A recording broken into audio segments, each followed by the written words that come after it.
پھر دوسرا گناہ کرتا ہے، پھر دوسرا نقطہ لگ جاتا ہے، پھر تیسرا گناہ کرتا ہے، پھر تیسرا نقطہ دل پہ لگ جائے، حتیٰ کہ اس کا دل سارا کالا ہو جاتا ہے۔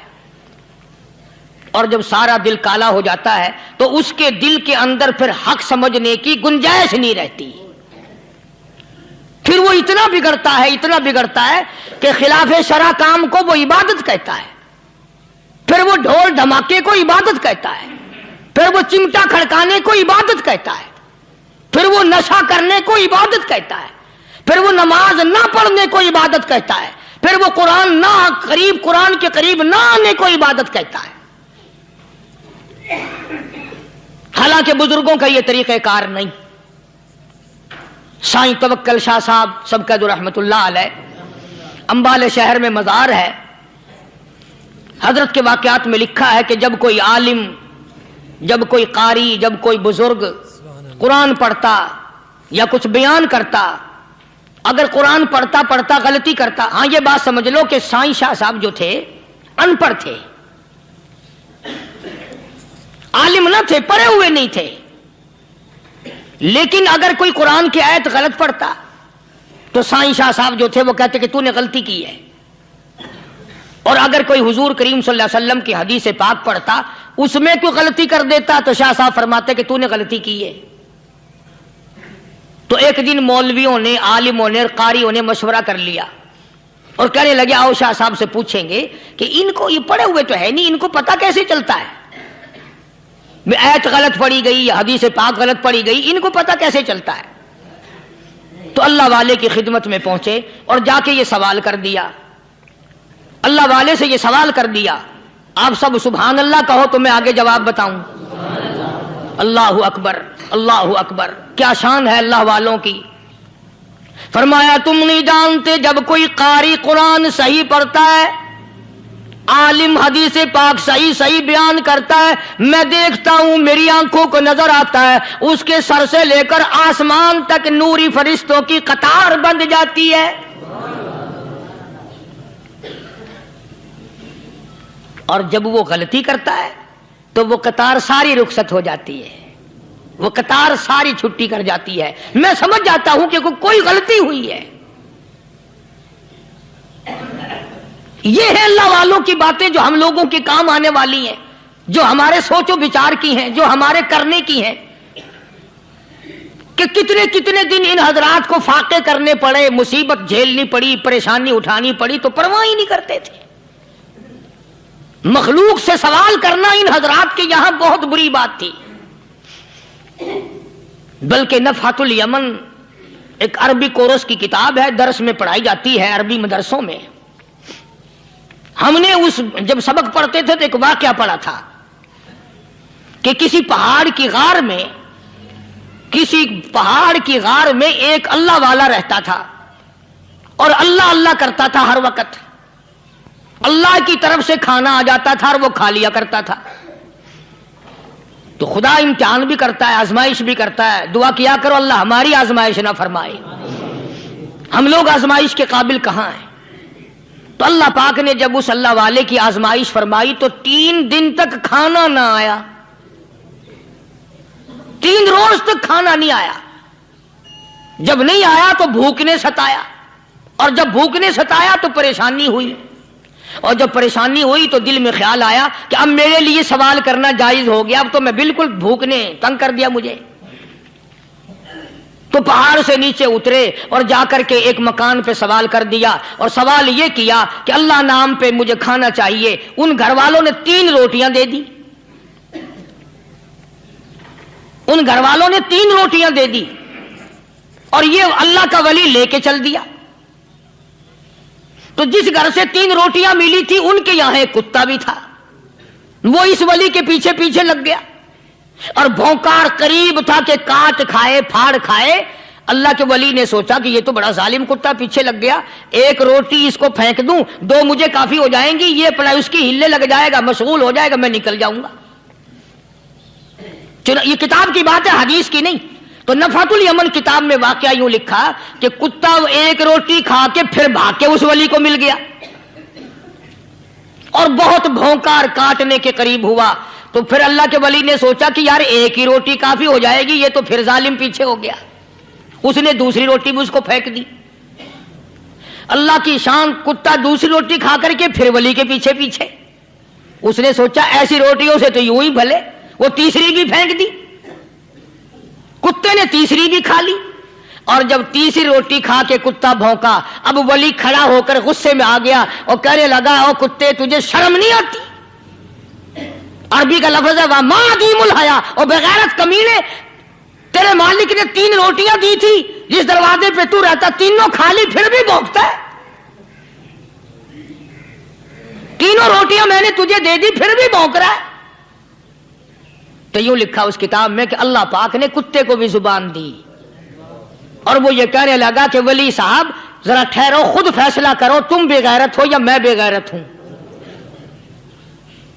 فیصلہ جناب کریں، میں کتا ہوں آپ ولی ہیں، جنت کے کھانے کھائے، ارے 3 دن نہ ملا تو آدمی کے دروازے پہ آ کے ماتھا گھسایا، جھولی پھیلائی، بھیک مانگی، مجھ سے قسم لے لو میں کتا ہوں، کئی مرتبہ 8 دن ٹکڑا نہیں ملتا، قسم لے لو اس دروازے کے سوا کبھی کسی دوسرے دروازے پہ نہیں گیا میں۔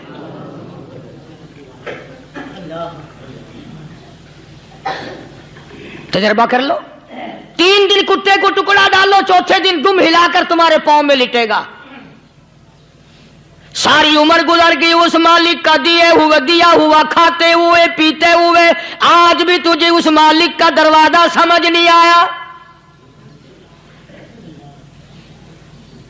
پانی وہ پلاتا والذی ہوا یطعمنی ویسقین وَإِذَا مَرِضْتُ فَهُوَ يَشْفِينِ،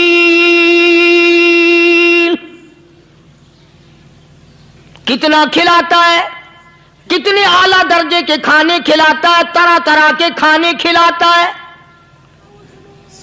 پالا اس نے، سنبھالا اس نے، زندگی اس نے دی، اولاد اس نے دی، خوبصورت بیوی اس نے دی، گھر آباد اس نے کیا، تھوڑی سی پریشانی آ گئی، اب جا کے قبر کے سامنے جھکا کھڑا ہے، اس مالک سے میرا کام نہیں چلا، او 4 گز زمین میں پڑنے والے، تو میری حاجت روائی کر دے۔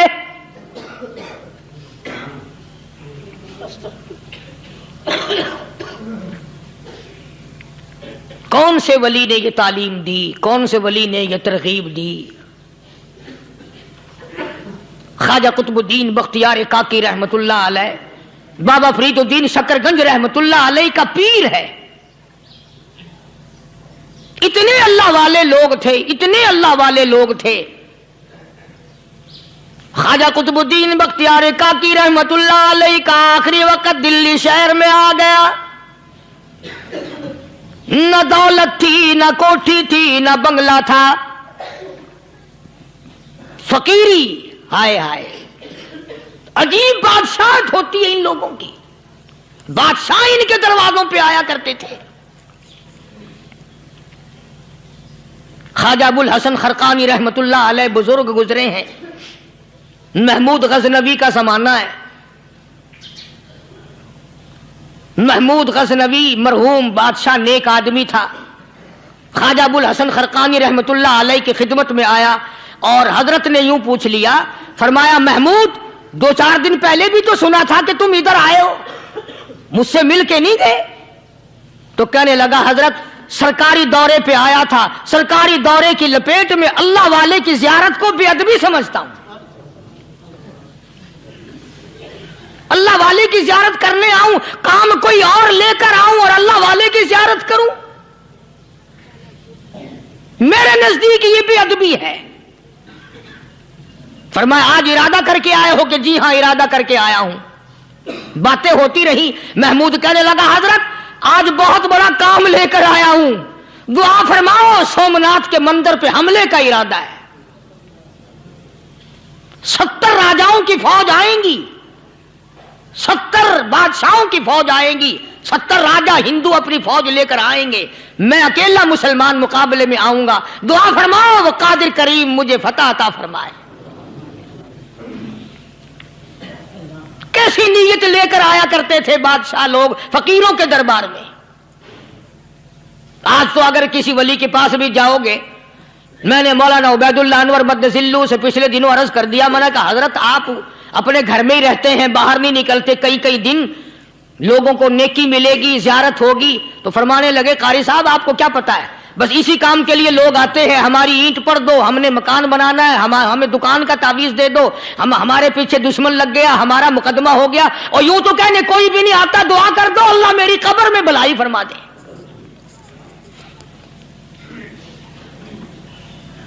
تو محمود غزنوی نے خواجہ ابوالحسن خرقانی سے درخواست کی کہ آپ دعا فرمائیں۔ اللہ والے نے دعا بھی فرمائی اور اپنا مصلی دے دیا۔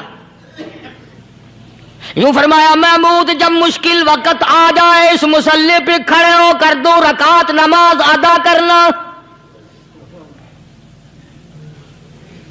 پتہ چلا کہ اللہ کی مدد جو ہے وہ نماز کے ساتھ ہے۔ میں تمہیں بھی بتاتا ہوں، ولی تو میں نہیں، جب بھی کوئی پریشانی آئے، جب بھی کوئی تکلیف آئے، فرمایا استعینوا بالصبر والصلاۃ، نماز پڑھو انشاءاللہ آسانی ہوگی، صبر کر، نماز پڑھ، ان اللہ مع الصابرین،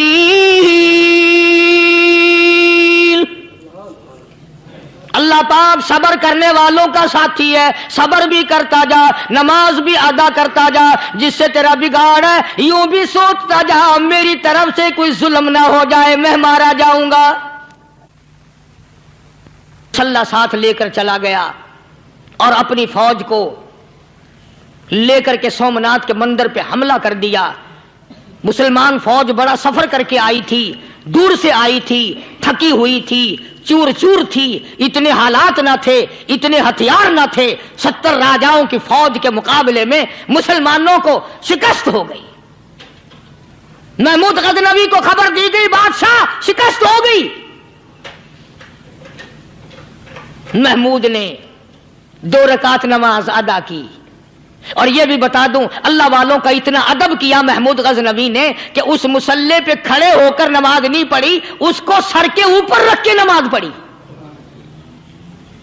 مصلی اللہ والے کا سر پہ رکھ لیا اور نماز پڑھی خدا کے حضور میں، اور پھر سر سجدے میں رکھ دیا۔ او میرے پروردگار بے نیاز خالق و مالک، میں گناہگار سہی، میں سیاکار سہی، میں تیرا بندہ ہوں۔ او میرے مولا مقابلہ کفر سے ہے، حق پرستوں کی نہ کی تو نے گر دل جوئی نہیں، تانا دیں گے بت کے مسلم کا خدا کوئی نہیں۔ او میرے پروردگار آج مجھے ذلیل نہ کر، آج میری شکست نہ کر، آج مسلمانوں کو شکست نہ دے۔ اور بے نیاز پروردگار کافر کہیں گے ان کا خدا کہاں گیا؟ بس محمود غزنوی نے اللہ کے حضور میں نماز ادا کی اور دامن پھیلایا اور سر سجدے میں رکھا، وہ اطلاع ملی کہ شکست فتح میں بدل گئی۔ چنانچہ جمعے کا خطبہ محمود غزنوی نے سومناتھ کے مندر کے اندر دیا۔ اس قدر اللہ والوں کو دلچسپی تھی ان معاملات سے کہ قوم کے لیے بھلائی ہو، ملک کے لیے بھلائی ہو، عوام کے لیے آخرت کی دنیا کی بھلائی مقصود تھی۔ خواجہ قطب الدین بختیار کاکی رحمت اللہ علیہ دلی شہر میں رہتے ہیں، بادشاہوں کا زمانہ ہے۔ اللہ اللہ کیا عجیب لوگ تھے۔ آج تو اچھے بھلے دیندار طبقہ نماز پڑھانے والوں کو نماز کے، غسل کے، وضو کے مسائل معلوم نہیں۔ دوستو ایسا وقت تھا سلطان صلاح الدین خلجی رحمت اللہ علیہ کو بادشاہ ہو کر عربی کی بہت بڑی 4 جلدوں میں کتاب ہے ہدایہ بادشاہ صلاح الدین خلجی کو زبان نہیں آتا، اتنی بڑی عظیم کتاب زبان نہیں آتی۔ وہ بادشاہ بھی ہوا کرتے تھے اور ولی بھی ہوتے تھے۔ سلطان عالمگیر رحمت اللہ علیہ بہت بڑا بادشاہ ہو کر، اورنگزیب ہے، عالمگیر ہے، اتنا بڑا عظیم بادشاہ، مگر حضور کریم صلی اللہ علیہ وسلم کی 5000 حدیث پاک اس بادشاہ کو زبان نہیں آتی، اور قرآن کا حافظ تھا، قرآن کا قاری تھا، قرآن کا عالم تھا، قرآن کا مفسر تھا، ولی بھی تھا، بادشاہ بھی تھا، اللہ والا بھی تھا، اور اتنا خوف تھا دل میں تمہیں کیا بتاؤں۔ اللہ اکبر، بادشاہ ہو کر کے کپڑا خریدا، مزدوری کر کے کپڑا خریدا بادشاہ نے، اور کپڑا خرید کر اس کی ٹوپیاں اپنے ہاتھوں سے سی۔ عالمگیر رحمت اللہ علیہ نے اس کی ٹوپیاں اپنے ہاتھوں سے سی، اور چاندنی چوک دلی میں کھڑے ہو کر فروخت کی، بیچی، 6-7 روپے جمع کر کے ایک تھیلی میں بند کر کے اوپر لکھا عالمگیر کا کفن ان پیسوں سے خریدا جائے۔ کبھی ہم نے بھی سوچا جو رشوت مارنے والا آدمی ہے، بتاؤ اس کے لیے کفن کہاں سے اچھے پیسے تلاش کر کے لایا جائے گا؟ رشوت کا ہی کفن ملے گا نا۔ جو آدمی ملاوٹ کر کے پیسے کماتا ہے، فنکاری کر کے پیسہ کماتا ہے، دغا اور فریب کر کے پیسے کماتا ہے، تو آج ہمارا کفن بھی صحیح نہیں، کفن بھی دغا والا، فریب والا، ملاوٹ والا۔ بلکہ تم تو کہتے ہو کہ آج کل کھانے کے لیے خالص کچھ نہیں ملتا، میں کہتا ہوں میت کو غسل دینے کے لیے پانی خالص نہیں ملتا، یہ جو ہم موٹریں نلکے لگاتے ہیں یہ پیسے کون سے ہمارے خالص ہیں؟ جو صابن میت کو مل رہی ہیں کون سے پیسوں کا خریدا ہوا ہے؟ جو خوشبو میت کو لگ رہی ہے کون سے پیسوں کی خریدی ہوئی ہے؟ جو کفن پڑ رہا ہے وہ کیسے پیسوں کا کفن ہے؟ اور میں آگے بڑھ کر کے کہتا ہوں جو کندھوں پہ اٹھائے جا رہے ہیں وہ کون سے کتب ہیں، کون سے ابدال ہیں؟ جس نے میت کو غسل دیا ہے کبھی معلوم کیا کہ وہ کتنا بڑا نیک آدمی ہے؟ یہ تو ہمارے آخری وقت کا حال ہے، اور اس طرف کسی کا دھیان نہیں، سوچ نہیں، بچار نہیں، قطعی طور پر اندھے ہو جاتے ہیں۔ او میاں ٹھیک ہے جو کچھ ہو رہا ہے۔ اچھا ایک بات عرض کروں، اللہ تبارک و تعالیٰ کے یہاں جب ہم جائیں گے، اگر اور سارے معاملات کو چھوڑ دو، اللہ پاک یہی پوچھ لے کہ میاں یہ کفن جو پہن کے آیا یہ کیسا ہے؟ یہ جو کفن پہن کے آیا یہ کیسا؟ ہم کیا جواب دیں گے؟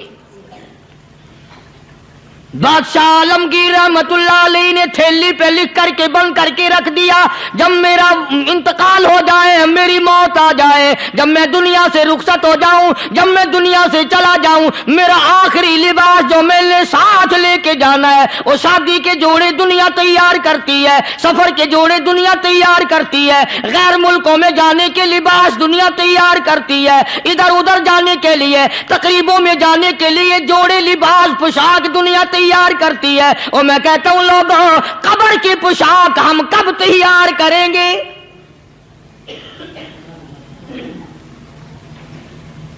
عالمگیر رحمت اللہ علیہ نے خود اپنے کفن کا انتظام کر کے رکھ دیا۔ ہمارے گھروں میں تو اگر کفن کا ذکر کرو تو گھر والے بھی منہ بنائیں گے، چھوڑو تم نے کفن کی باتیں بنانی شروع کر دی ابھی سے ہی۔ اور ایک اور عرض کروں، کفن بھی مقدر والوں کو ملتا، کئیوں کو ملتا ہی نہیں۔ کفن نہیں ملتا، قبر نہیں ملتی، نماز جنازہ نہیں ملتی، غسل نصیب نہیں ہوتا، مقدری سودے ہیں، نہ یہ دولت سے بات بنتی ہے، اور نہ یہ اقتدار سے بات بنتی ہے، اور نہ یہ سرمایہ سے بات بنتی ہے، یہ تو تقدیروں کے مسئلے ہیں جو مالک نے اپنے ہاتھ میں رکھا ہے۔ جناب رسول کریم سب کہہ دو صلی اللہ علیہ وسلم کے سگے چچا، اللہ غنی جنگ احد ہے، امام الانبیاء محبوب کبریا حضرت محمد مصطفیٰ صلی اللہ تعالی علیہ وسلم کو خبر دی گئی آپ کی حالت بھی زخمی ہے، آپ کا چہرہ انور زخمی ہو گیا، آپ کے چہرے میں خود جو سر پہ اوڑھ رکھا تھا اس کے حلقے کڑیاں چہرے انور کے اندر چلی گئی، نکلتی نہیں، نکالنا چاہتے ہیں، نکلتی نہیں، نکالنے کی کوشش کرتے ہیں۔ ابو عبیدہ بن جراح رضی اللہ تعالیٰ عنہ نے دانتوں میں پکڑ کر وہ حلقہ زنجیر والا کھینچ لیا۔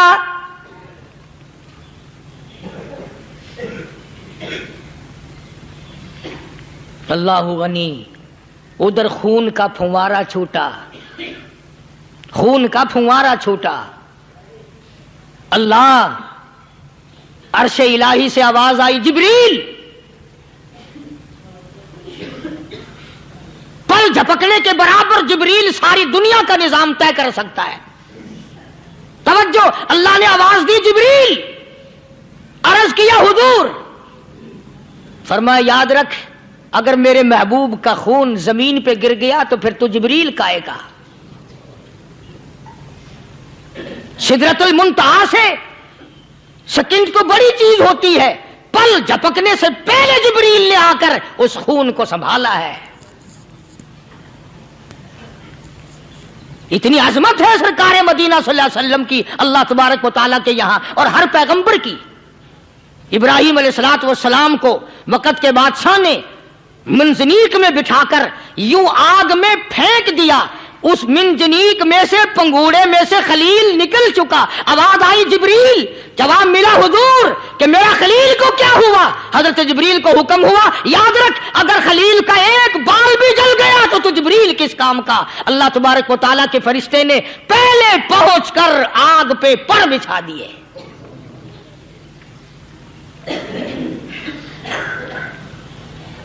یوسف علیہ الصلوۃ والسلام کو بھائیوں نے کنویں میں پھینکا.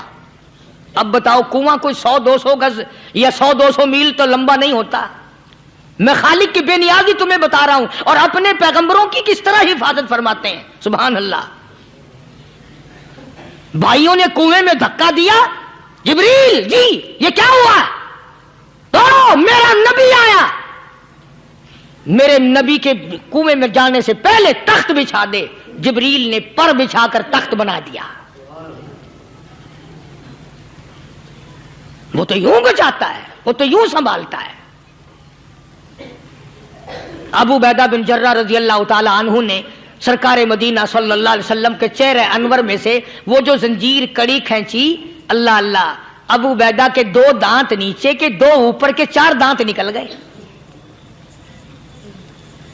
آج ہمارے دانتوں کو کیڑے کھا جاتے ہیں، کھوکھریں بن جاتی ہیں، نکل جاتے ہیں. ابو عبیدہ تو کتنا خوش نصیب جوان ہے، تیرے 4 دانت تو نکل گئے پر حضور صلی اللہ علیہ وسلم کی تکلیف کو تو نے دور کیا. یعنی آقا کی خدمت کرتے ہوئے ابو عبیدہ کے دانت نکل گئے.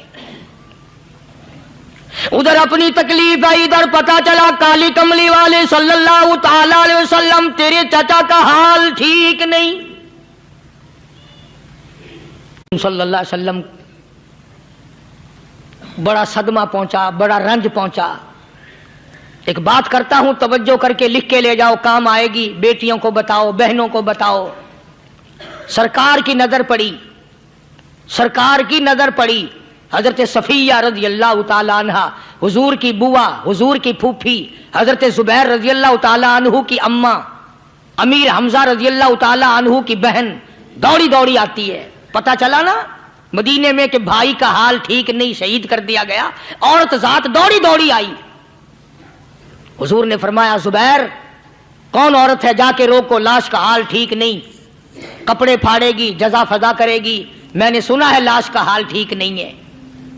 حضرت زبیر نے آ کے روکا، قریب آ کر پہچان لیا حضرت زبیر کی اماں تھی. انہوں نے کہا اماں اجازت نہیں، آگے نہ جاؤ. حضرت صفیہ عرب کی تکڑیم آئی، مارا غصہ زبیر کو، اوپر پھینک دیا. کہنے لگی ہٹ ایک طرف، میں اپنے بھائی کو دیکھنے نہ جاؤں. زبیر کو تو مکہ مار کے پرے پھینک دیا. اور لوگوں توجہ کرو، غلام آپ بھی بنتے ہیں، غلام میں بھی بنتا ہوں. خدا کی قسم ٹائم پہ غلامی کا پتہ چلتا ہے. پھر زبیر کہنے لگا اماں حضور نے منع فرمایا، آگے نہ جا، حضور نے منع فرمایا. خدا کی قسم ذمہ داری سے کہتا ہوں، علماء نے لکھا ہے حضرت صفیہ نے جو پیر قدم آگے رکھنے کے لیے اٹھایا ہوا تھا وہ آگے نہیں رکھا، پیچھے ہٹ کے رکھا ہے. میرے نبی کے فرمان کے خلاف نہ ہو جائے، میرے نبی کے ارشاد کے خلاف نہ ہو جائے. اگر خلاف ہو گیا تو میں ماری جاؤں گی. اور وہیں رک گئی، کہنے لگی اور زبیر بیٹے جاؤ، میرے محبوب سرکار مدینہ صلی اللہ تعالی علیہ وسلم سے جا کے کہو میں نے لاش کا حال سن لیا ہے، مجھے سب کچھ پتہ چل گیا ہے، جا کے کہو بے شک میں عورت ہوں لیکن گھبراؤں گی نہیں، جب سے میں نے تیرا کلمہ پڑھا ہے میں نے صبر کرنا بھی سیکھ لیا ہے۔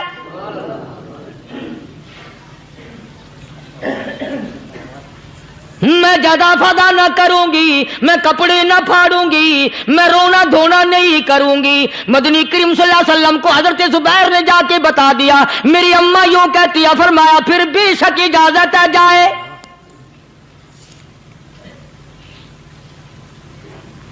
آج کی کوئی مائی ہوتی اتنا حال دیکھ کر بھائی کا نہ جانے ہارٹ فیل ہو جاتا۔ صفیہ نے آ کے دیکھا اپنے بھائی سیدنا امیر حمزہ کے دونوں کان نہیں، ناک نہیں، لب نہیں، 11 ٹکڑے ہوئے پڑے ہیں، روتی نہیں، گھبراتی نہیں، دھڑام سے گرتی نہیں، چہرہ نہیں پیٹتی، ماتم نہیں کرتی، کھڑی ہو گئی، کہنے لگی آ میرے پروردگار میرے بھائی کی قربانی قبول فرما، میرے بھائی کی قربانی کے صدقے میں میرا بھی بیڑا پار کر دے۔ اور خبر تو مل گئی تھی نا کہ کپڑے بھی اتار کر لے گئے، بغل میں سے 2 چادریں نکالی ہیں، بغل میں سے 2 چادریں نکالی کہ میرے بھائی کو کفن دے دینا۔ یوں جو نظر پڑی ایک انصاری نوجوان رضی اللہ تعالی عنہ، وہ بھی ننگا پڑا ہے، کافر اس کو بھی شہید کر کے گر گئے۔ مسلمانوں ذرا اندازہ لگاؤ، یہ بھی مسلمان تھے، یہ بھی نبی کے عاشق تھے، یہ بھی دیوانے تھے، ایسے وقت میں بھلا ایسی بات کس کو سوجھے؟ ماں جایا بھائی ہو، سگا بھائی ہو، اچھی محبت اور تعلق ہو بہن بھائی کا، اور سید الشہداء حضور نے فرمایا ہو وہ ننگا پڑا ہے، 11 ٹکڑے ہوئے پڑے ہیں، ایسے وقت میں ایسی بات کون سوچے؟ صفیہ کہنے لگی لوگوں ایک چادر اس بھائی کو دو جو میری ماں کے پیٹ سے پیدا ہوا، ایک چادر اس بھائی کو دو جو محمد کے کلمے نے میرا بھائی بنا دیا ہے، جو میرے نبی نے میرے کے کلمے نے میرا بھائی بنا دیا ہے۔ کل قیامت میں خدا یہ نہ فرما دے صفیہ کفن دینے آئی، خیرات دینے آئی تو اپنے کو دے کے چلی گئی۔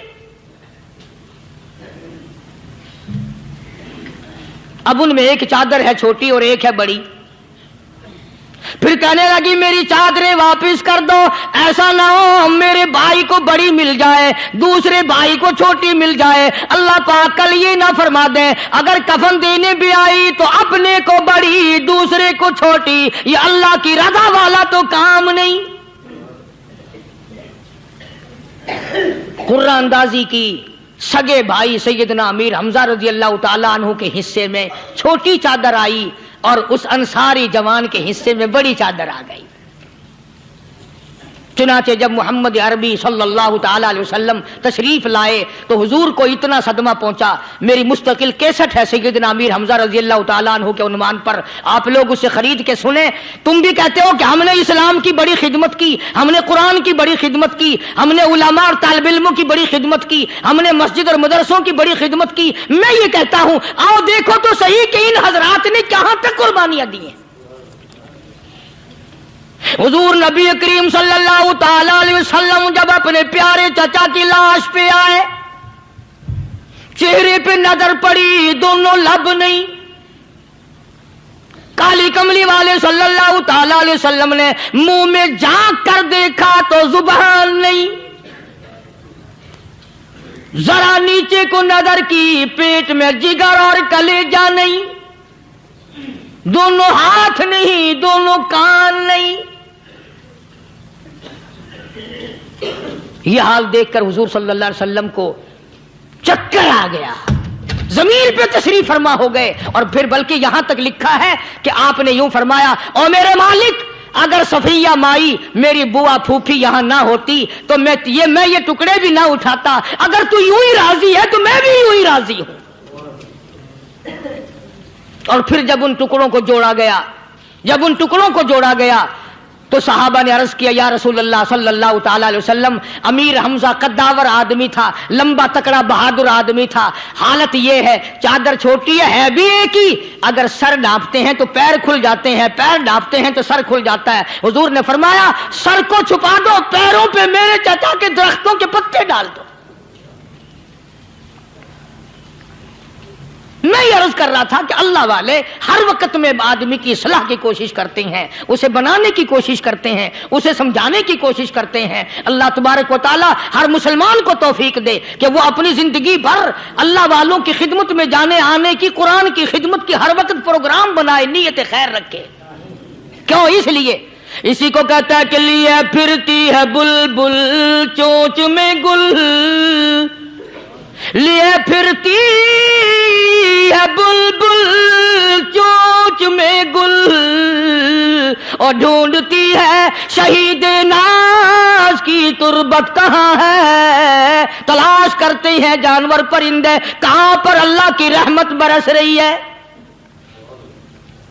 تو ہمیں بھی اللہ کی رحمت کا طالب ہونا چاہیے، اللہ کی رحمت کا متلاشی ہونا چاہیے۔ اللہ پاک مجھ پہ اور آپ سب پر، ساری امت پر اپنا کرم فرمائے۔ آسمانی کتابیں نازل فرمائی، اسی کو لوگ زیادہ چمکاتے ہیں۔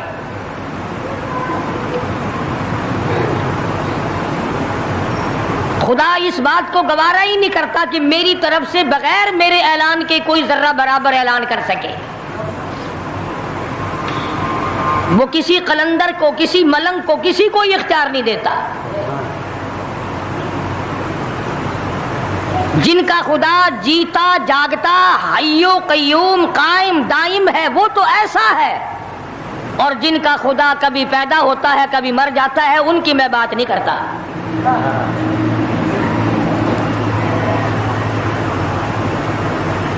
پروردگار عالم نے ایک طریقے کا سوال کر دیا، اگر تم میرے معاملات میں شریک کار بنتے ہو تو آؤ پھر ایک ناخون بنا کے دکھاؤ، ایک بال بنا کے دکھاؤ، درخت کا ایک پتا بنا کے دکھاؤ، پتھر کا ایک روڑا بنا کے دکھاؤ، مٹی کا ایک ذرہ بنا کے میرے سامنے لاؤ۔ پروردگار عالم نے فرمایا چلو تم سے گائے کیا بنواؤں گا، بھینس کیا بنواؤں گا، بکری کیا بنواؤں گا، زمین و آسمان تم کیا بناؤ گے، چاند سورج ستارے کیا بناؤ گے، انسان تو بنانا تمہارے بس کا کام کہاں ہے۔ لَن يَخْلُقُوا ذُبَابًا، تم مجھے مکھی کا ایک پر بنا کے تو دکھاؤ۔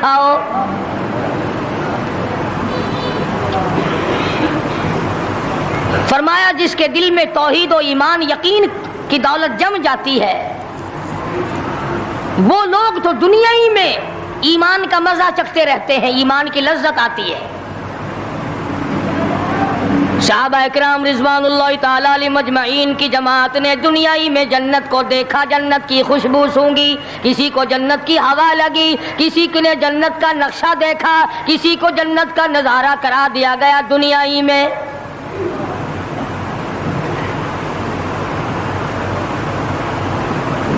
خوش نصیب تھے وہ لوگ جنہوں نے محنت سے اپنی آخرت کو بنایا، اپنی قبر کو بنایا، اپنی تمام تر زندگی میں کبھی بے فکری سے بسر نہ کی، رات کو سوچا، دن کو سوچا، صبح کو خیال کیا، شام کو خیال کیا۔ یہ ناپائیدار زندگی ہے، یہ ختم ہونے والی زندگی ہے، اس لیے مجھے دائمی زندگی کی کچھ تیاری کرنی چاہیے۔ ان لوگوں نے کمائی کی اور محمد کریم صلی اللہ تعالی علیہ وسلم کے ساتھ رہے، دنیا ہی میں ان کو جنت کے مزے آیا کرتے تھے۔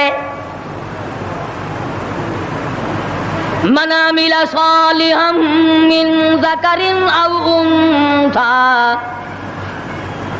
وهو مؤمن فلنحيينه حیاتا طیبا۔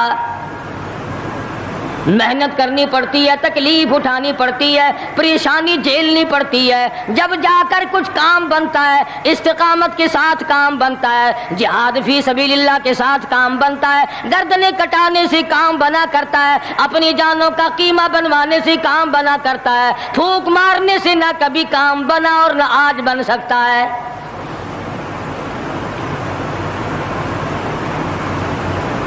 علماء کرام میں بے شمار لوگ اس قسم کے آئے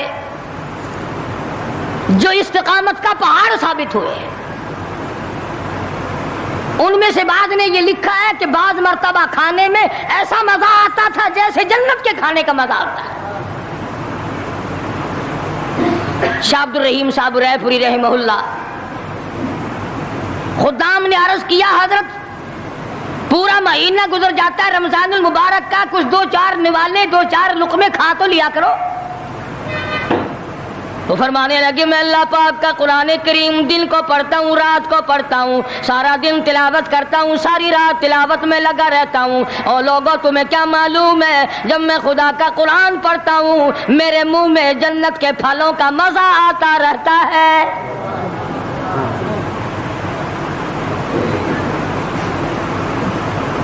صحابی ہے مدنی کریم صلی اللہ تعالی علیہ وسلم کا، احد پہاڑ کی طرف جا رہا ہے، ایک دوسرا صحابی سامان لے کے لینے کے لیے واپس آ رہا ہے، وہ جانے والا پوچھتا ہے کدھر چلا؟ کہتا ہے مجھے فلانا کام ہے۔ پوچھا تم کہاں چلے؟ کہتا رب ذوالجلال کی قسم احد پہاڑ سے جنت کی خوشبو آ رہی ہے۔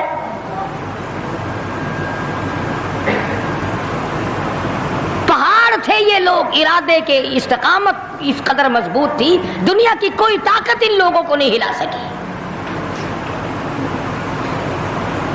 سید عطا اللہ شاہ صاحب بخاری رحمہ اللہ، علماء اکرام کی پگڑی تھی، علماء کے آبرو تھے شاہ صاحب، علماء کی عزت تھی۔ امرتسر میں جلسہ کیا شاہ صاحب نے، اطلاع ملی بہار میں لوگوں نے حسین احمد مدنی کی پگڑی اتار کر جلا دی۔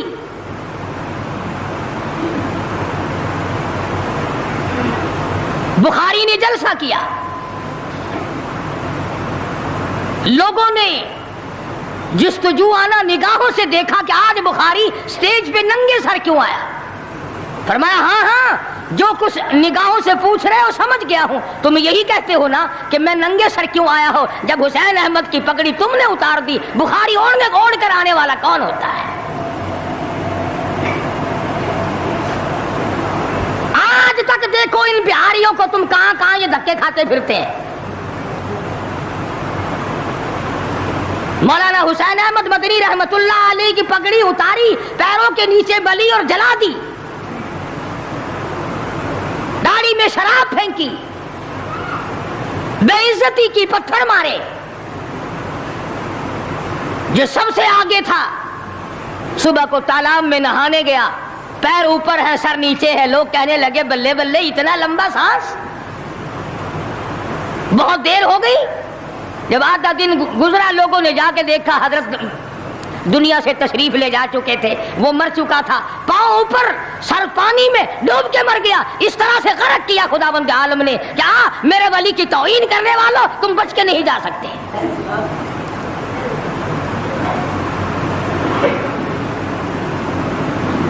جلندھر کے اسٹیشن پہ مولانا کی توہین کرنے والا یہاں فیصل آباد میں آیا، لوگوں نے اٹھا کر بھٹے کی چمنے میں ڈال کر خاک کر دیا۔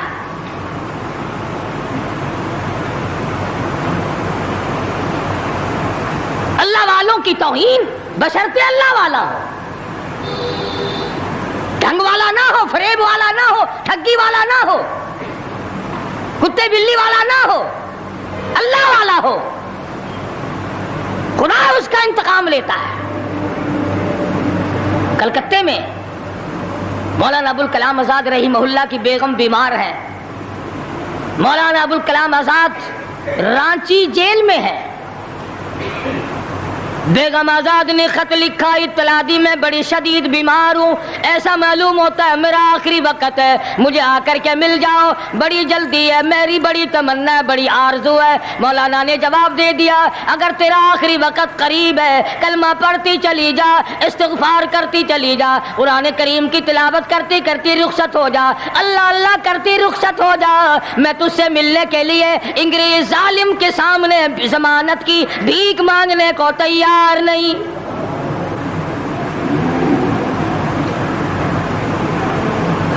آج یہ جو علماء کی توہین کرتے ہیں، کبھی اخباروں میں لکھ کر فلاں مخالف تھا پاکستان کا، تم نے پاکستان کا کون سا کندھا دے رکھا ہے، تم نے پاکستان کا کیا سنوارا، تم نے پاکستان کا کیا بنایا، آدھا پاکستان بیچ کے کھا گئے اور تمہیں پوچھنے والا کوئی نہیں۔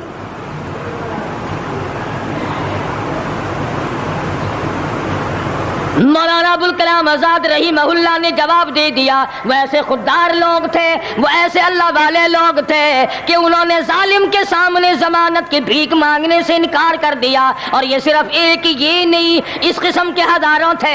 مسٹر ٹامسن فرانسیسی مورخ لکھتا ہے، دلی کے چاروں طرف، دلی سے آگرہ تک، دلی سے پانی پت تک، دلی سے مراد آباد تک، دلی سے غازی آباد تک، چاروں طرف کم سے کوئی درخت کا ٹہنا ایسا نہ تھا جس پہ کسی عالم دین کی لاش نہ لٹکی ہو۔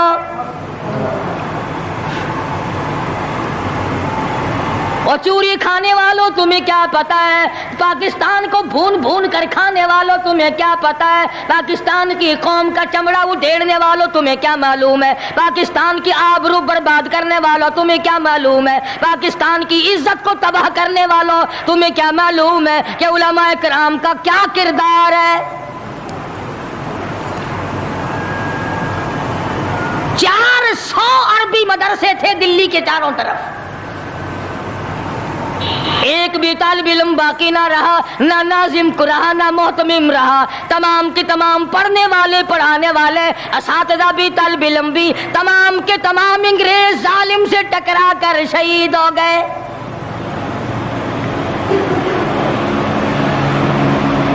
مولانا ابو الکلام آزاد رحمہ اللہ نے جواب دے دیا، بیگم آزاد کا انتقال ہو گیا،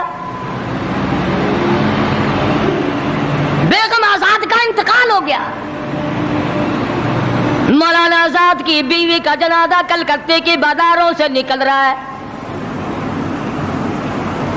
وہ مسلمان جو انگریز کا پیشاب چاٹا کرتے تھے، جو انگریز کی لید چاٹا کرتے تھے، انگریز کے گھوڑوں کی، میموں کا تھوک چاٹنے والے مسلمان بیگم آزاد کے جنازے پہ لٹھ برسائے، لٹھ مارے مولانا آزاد کی بیگم کے جنازے پہ۔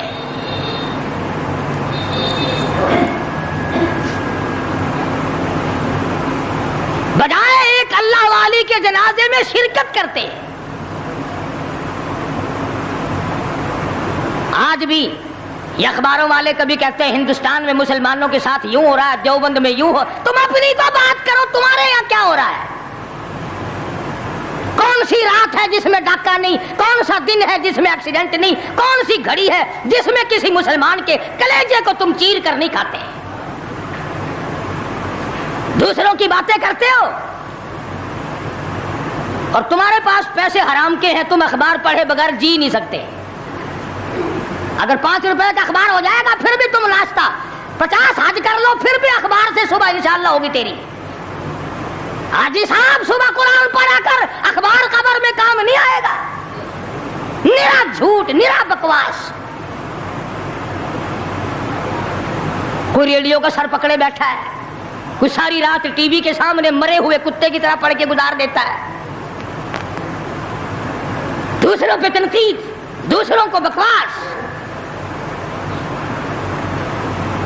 مولانا ابو الکلام آزاد رحمہ اللہ کی بیگم کا جنازہ گزر رہا ہے، لوگوں نے لٹھ مارے، مسلمانوں نے مارے، کلمہ گو نے مارے، مسلمانوں کی آل اولاد نے لٹھ چلایا۔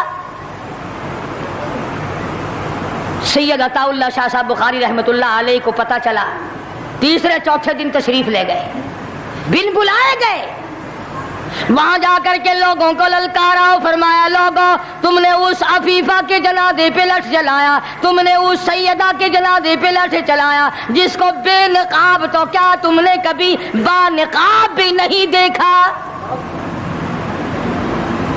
لیڈر کی بیوی تھی، عالم کی بیوی تھی، بہت بڑے سیاستدان کی بیوی تھی، کلکتے کے لوگوں نے مولانا ابو الکلام آزاد کی بیوی کو کبھی بغیر پردے تو کیا پردے میں بھی نہیں دیکھا۔ آج تو جب تک ساتھ لے کر بازار میں سے گزر نہ جاؤ اس وقت تک لیڈری نہیں چمکتی، کم سے کم پتہ تو چلنا چاہیے نا اس کے گھر میں مال کیسا ہے۔ اور اب تو بلکہ جب نکاح ہوتا ہے تو اسی وقت دلہے دلہن کا اخبار میں فوٹو آتا ہے کہ دلہا کس بھاؤ کا، دلہن کس بھاؤ کی ہے۔ شرم نہیں آتی مسلمان کہلاتے ہوئے۔ ادھر کی بارات میں بھی حاجی، ادھر کی بارات میں بھی مسلمان اور نمازی،